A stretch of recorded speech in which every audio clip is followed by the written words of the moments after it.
प्रिय छात्रों, एनसीईआरटी कक्षा 10वीं गणित विषय में आप सभी का स्वागत है। आइए आज हम लोग प्रश्नावली 9.1 के उदाहरण क्रमांक 6 को समझेंगे, जिसके अनुसार एक बहुमंजिल भवन के शिखर से देखने पर एक 8 मीटर ऊंचे भवन के शिखर और तल के अवनमन कोण क्रमशः 30 अंश और 45 अंश से बहुमंजिल भवन की ऊंचाई और दो भवनों के बीच की दूरी ज्ञात कीजिए। तो यहाँ पे इस तरीके से हम देख रहे हैं कि जो प्रश्न में कहा गया है उसके अनुसार यदि हम चित्र बनाते हैं तो कुछ इस प्रकार से तैयार होगा। इसको हम समझते हैं कि आपको चित्र कैसे बनाना है। तो चित्र बनाने के लिए आप सबसे पहले एक बहुमंजिल भवन देख रहे हैं। यहाँ पे पीसी को हमने एक बहुमंजिल भवन ले लिया है और यहाँ पीसी के शिखर पी पर कोई प्रेक्षक स्थित है जो कि इस भवन AB को देख रहा है और इस भवन की जो ऊंचाई है वह है 8 मीटर। तो इसकी जो ऊंचाई है 8 मीटर के बराबर है और इसके तल के अवनमन कोण शिखर और तल, तो यहाँ से यदि देखता है तो इसका शिखर का अवनमन कोण नीचे की ओर देख रहा है तो अवनमन कोण बनता है, हमने पहले ही परिभाषा में बता चुके हैं। तो यहाँ पे 30 अंश का अवनमन कोण बन रहा है, तो ये जो कोण है इस कोण के बराबर होगा और इसी प्रकार से उसके तल का जो अवनमन कोण है वह 45 अंश बन रहा है और यहाँ पर भी इसका मान 45 अंश होगा।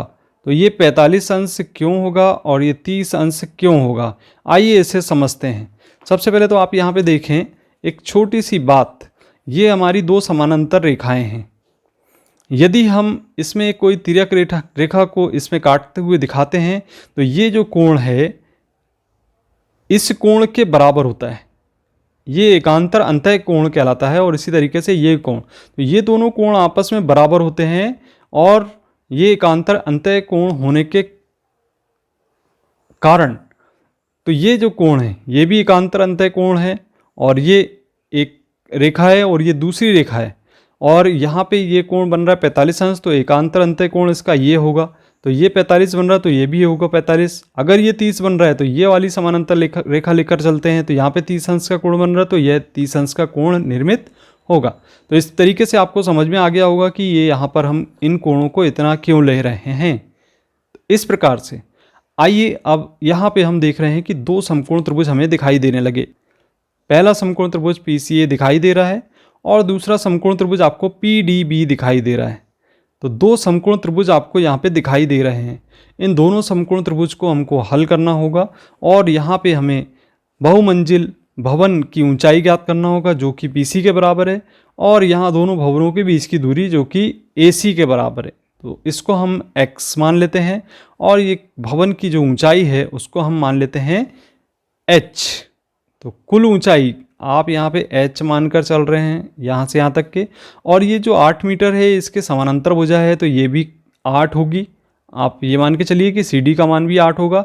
इस प्रकार से जो PD का मान है वो h-8 के रूप में प्राप्त होगा। तो आइए हम समझते हैं इसे। तो यहाँ पर हम मान लेते हैं PC बहुमंजिल भवन की ऊंचाई h मीटर है तथा दोनों भवनों के बीच की दूरी x मीटर है। ये हमने x मीटर मान लिए हैं और ये h मीटर इसकी ऊंचाई है जो कि PC के बराबर है। अब यहाँ पे दो समकोण त्रिभुज जैसा कि हमने बताया कि निर्मित हो रहे हैं। तो सबसे पहले हम बड़ा समकोण त्रिभुज को ध्यान दें जहाँ पे 45 अंश का कोण बन रहा है, तो ये ज़्यादा आसान हो जाता है इसको सरल करना। तो हम लिखेंगे यहाँ पे समकोण त्रिभुज PCA या ACP जैसा आप पढ़ना चाहें, तो जो बीच में कोण लिखा जाएगा उसको पढ़ा जाता है तो PCA में, क्योंकि समकोण C पर बन रहा है इसलिए हम लिखेंगे समकोण त्रिभुज PCA में। यहाँ पर चूंकि लंब और आधार की बात हो रही तो tan थीटा का मान लेना पड़ेगा और थीटा का मान यहाँ पे आप देख रहे हैं कि 45 अंश के बराबर है और यहाँ पे लंब आपका PC दिया गया है और आधार आपका AC है। अब चूंकि सारणी के अनुसार tan 45 का मान जैसा कि हम जानते हैं कि 1 के बराबर होता है, ये आप देख रहे हैं कि यहाँ पे tan 45 बराबर 1 है। तो हमने tan 45 का मान यहाँ पर 1 लिख दिए और PC का मान हमने h लेकर चला है और AC का मान x के रूप में लिया है। यदि हम त्रियक गुणा करते हैं तो x का 1 में गुणा होके यहाँ पे हमें h बराबर x प्राप्त हो जाएगा। इसको हम समीकरण नंबर 1 दे देते हैं। अर्थात इसका तात्पर्य ये हुआ कि जो बहुमंजिला भवन है और जो बीच की दूरी है उनकी लंबाइयाँ आपस में बराबर हैं। अब आपके पास दूसरा समकोण त्रिभुज आपको दिखाई दे रहा है जिसको हम कह रहे हैं PDB। इस PDB में आप ध्यान से देखें तो ये और ये आमने सामने की भुजाएं हैं और ये दोनों आपस में बराबर होंगी, अर्थात ये भी x के बराबर ही होगी। और ये जो ऊंचाई है यहाँ पे h ना रह के अब h में से 8 कम कर दी जाएगी तो इसका मान हो जाएगा h-8। तो PD का मान h-8 होगा और BD का मान x होगा। तो अब हम इसे लिख सकते हैं यहाँ पर समकोण त्रिभुज PDB में tan 30 30 अंश थीटा का मान दिया गया है, तो tan थीटा बराबर लंब बटे आधार PD बटे BD होगा। यहाँ पे हम मान रखेंगे तो जैसा कि हम सारणी से जानते हैं कि PD जो tan 30 का मान है, आप देख रहे हैं यहाँ पे tan 30 बराबर आपको दिखाई दे रहा है 1/3। तो 1/3 इसका मान रखने पर यहाँ पे हम लिखेंगे 1/3 और PD का मान आप देख रहे हैं h-8 के बराबर है और इसी तरीके से जो BD का मान है वह है x के बराबर। अब इसे हम या तो h के रूप में कन्वर्ट कर दें या x के रूप में, हमें तो दोनों मान ज्ञात करना है। तो यदि हम यहाँ पर x के स्थान पर समीकरण 1 से h रख देते हैं तो इसे लिख देंगे हम 1/3 बराबर h-8/h। ये होगा हमारा समीकरण 1 से। तो आप समीकरण 1 से x के स्थान पे h लिख देंगे। अब आप क्या करेंगे कि तिर्यक गुणा करेंगे। तिर्यक गुणा h का 1 में गुणा होगा तो यहाँ पे होगा h और कर्णी 3 का इसमें गुणा होगा तो कर्णी 3 गुणित h-8 लिखा जाएगा। अब आप कोष्टक हटाएंगे तो जैसे ही आपने कोष्टक हटाया तो इसे लिखा जाएगा h गुणित कर्णी 3 h-8 कर्णी 3। तो इस प्रकार से यहाँ पे ध्यान देना है कि h कर्णी 3 भी लिखा जा सकता है। अब 8 कर्णी 3 का इधर पक्षांतर कर दें, h का इधर कर लें तो इस प्रकार ये होगा हमारा 8 कर्णी 3 का पक्षांतर करने पर धन 8 कर्णी 3 और h कर्णी 3 ऋण h का इधर पक्षांतर कर दें तो h हो जाएगा। अब इसको और सरल कर लें तो ये होगा हमारे पास, सरल करने पर यहाँ पे 8 कर्णी 3 बराबर h को उभयनिष्ठ ले लेते हैं तो यहाँ पे बचता है कर्णी 3 ऋण 1 h को उभयनिष्ठ लेने पर।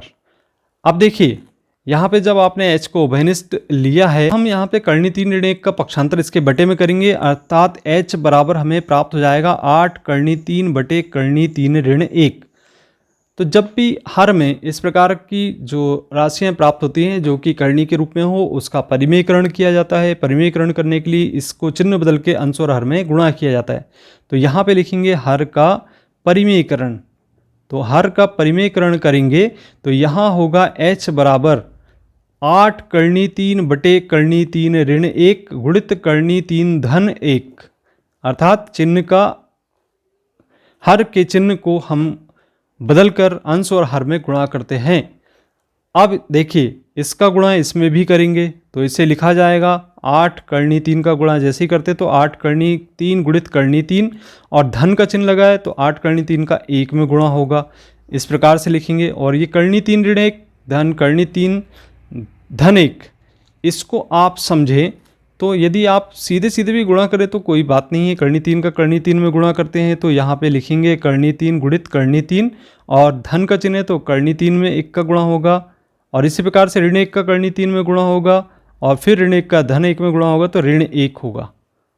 तो आप समझ गए होंगे कि यहाँ पे कर्णी 3 का कर्णी 3 में गुणा किए, कर्णी 3 का धन 1 में, फिर ऋण 1 का कर्णी 3 में और ऋण 1 का धन 1 में गुणा करके लिख दिए।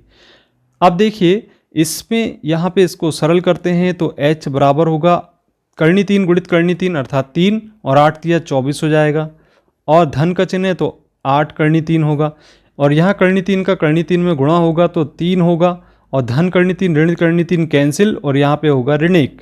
3 में से 1 घटाएंगे तो 1 को घटाने पर यहाँ पर 24 धन 8 कर्णी 3 बटे 2 प्राप्त हो जाएगा।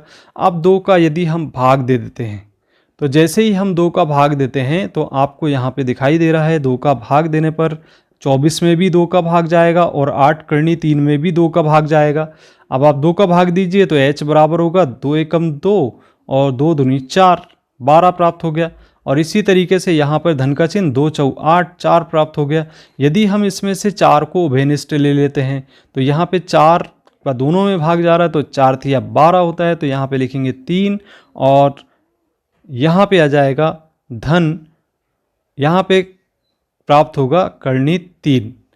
तो इस प्रकार से यहाँ पे उभयनिष्ठ ले लिए हमने 4 को, तो इतना मीटर ये इस h का मान अर्थात जो बहुमंजिला इमारत है उसकी लंबाई होगी, है ना। तो अतः हम लिखेंगे, और ये भी ध्यान देने की आवश्यकता है कि यह भी x का ही मान होगा, यानी x बराबर भी h है, तो h है, इसके कारण यहाँ पे h का मान 3 धन कर्णी 3 प्राप्त हुआ है।